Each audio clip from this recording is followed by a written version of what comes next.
দাম খাবে 7 থেকে 8 দিন দাম খাবে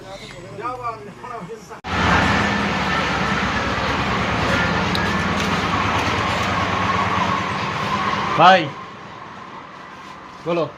লুটাসটা দাও তো, দাম কত? এটা তো 200 টাকা দাম আছে। 200 টাকা দাম, 100 টাকায় হবে? 100 টাকায় বৌনির খদ্দের, ঠিক আছে নাও। টাকা না, আমাদের তো ওই যে আসার সময় বলে দিল যে দাম করবে তার অর্ধেক দাম, তাহলে তো আমার খুবই যাবো নিবি করে। না দাদা, নেওয়া যাবে না। কি হলো? 50 টাকায় হবে? 50 টাকা হলি পরে কও, না হলি পরে 200 টাকার মাল 100 টাকা কই আনবার 50 টাকা? শোনো দাদা, শোনো শোনো শোনো শোনো, বৌনির খদ্দের, ঠিক আছে নিয়ে যাও। এই না। ঠিক আছে দাদা।